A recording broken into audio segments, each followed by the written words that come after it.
Dipahami betul bahwa saya dalam kedudukannya sebagai Ketua Umum KONI yang terpilih secara aklamasi.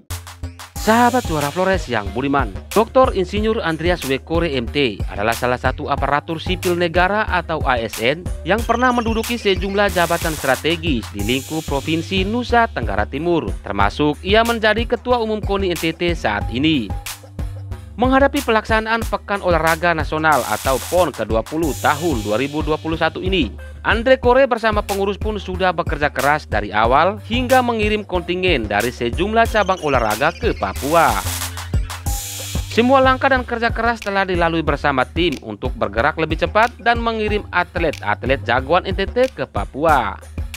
Sebagai orang NTT yang sudah sering hadir di arena PON sejak PON 16 hingga PON ke-20 saat ini, Andre Kore berjuang untuk mendapatkan biaya. Selain dari Pemda dalam bentuk hibah, ada juga dana swadaya dari masyarakat pencinta olahraga yang disumbangkan ke KONI NTT tanpa ada ikatan apapun. Kali ini dana hibah PON dikelola oleh Pemda sendiri. Walau demikian, sebagai Ketua Umum KONI NTT, Andre Kore tetap berjuang untuk mendukung para atlet berbagai cabang olahraga dari NTT agar dapat ikut dan sukses di PON ke-20 di Papua.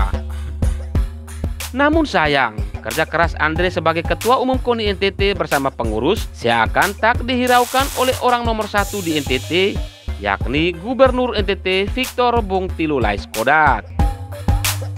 Berbagai masalah mampu dihadapi oleh Andre Kore, termasuk anggaran yang tidak didukung secara penuh oleh pemerintahan Victor Laiskodat. Selain itu, sejumlah nama pengurus yang sudah masuk dalam SK pun kemudian dicoret oleh Gubernur Victor Laiskodat.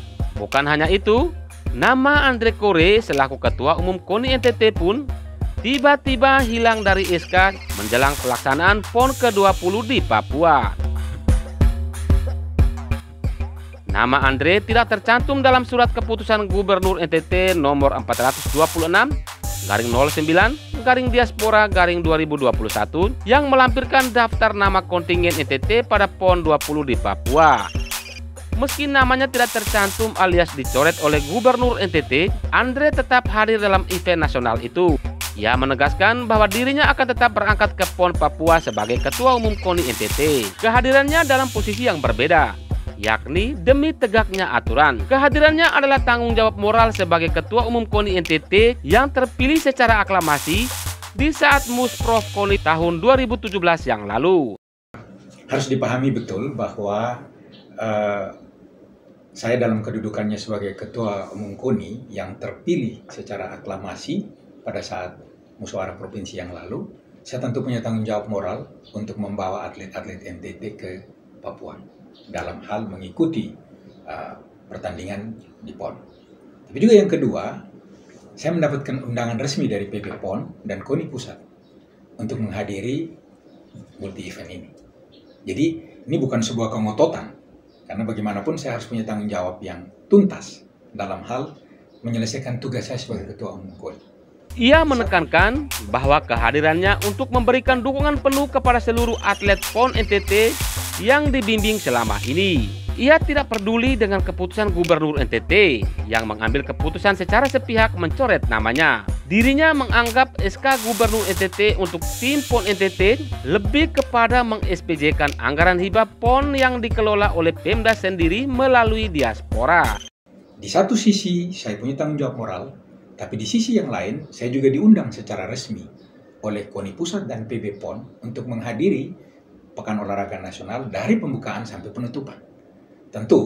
Saya tentu tidak bisa menjadikan alasan SK Gubernur untuk saya tidak hadir di sana hanya karena tidak ada nama saya. Tentu terlalu naif saya melihat persoalan ini hanya dari lembar sebuah surat keputusan. Saya harus melihat dari substansi lebih besar. Ini adalah pesta olahraga terbesar di tanah air. Sehingga sebagai Ketua KONI, saya punya tanggung jawab moral untuk menuntaskan tugas saya sebagai Ketua KONI karena saya terpilih secara aklamasi. Sementara penyelenggaraan PON tetap menjadi tanggung jawab BP PON dan KONI Pusat serta Kondida untuk menyukseskannya. Bagi Andre Kore, tugas kerja sebagai Ketua Umum KONI NTT masih berjalan. Oleh karena itu, telah menjadi tanggung jawabnya untuk melaksanakan kerja-kerja KONI hingga tuntas. Saya masih sebagai Ketua Umum KONI NTT, saya harus kerja sampai tuntas. Ini sudah menjadi komitmen saya. tegas Andre. Andre kembali menekankan bahwa PON adalah ajangnya KONI. Maka sebagai Ketua Umum KONI NTT, dirinya tetap berkoordinasi dengan Ketua Umum KONI Pusat dan BP PON. Tapi yang kedua, saya juga tidak datang kemudian memaksakan diri masuk di forum itu. Tapi saya juga diundang resmi oleh PB PON sebagai penyelenggara PON dan KONI Pusat sebagai penanggung jawab pekan olahraga yang ditugaskan oleh pemerintah. Itu persoalannya. Jadi bukan soal sudah tidak ada nama kok paksa diri, bukan gitu. Saya tetap hadir untuk menunjukkan tanggung jawab moral saya, tapi saya juga diundang resmi oleh PB PON untuk hadir dari pembukaan sampai penutupan. Jadi tentu ini adalah bagian dari tanggung jawab saya juga kepada KONI Pusat yang melantik saya. Gitu ya. Tanggung jawab saya juga kepada atlet, di mana saya bina selama ini. Jangan hanya karena tidak ada nama, kemudian dengan sendirinya saya lepas tanggung jawab. Menurut saya itu bukan sikap seorang yang menjunjung tinggi nilai-nilai sportivitas. Demikian sahabat, kami kabarkan untuk Anda. Salam hormat dan sampai jumpa.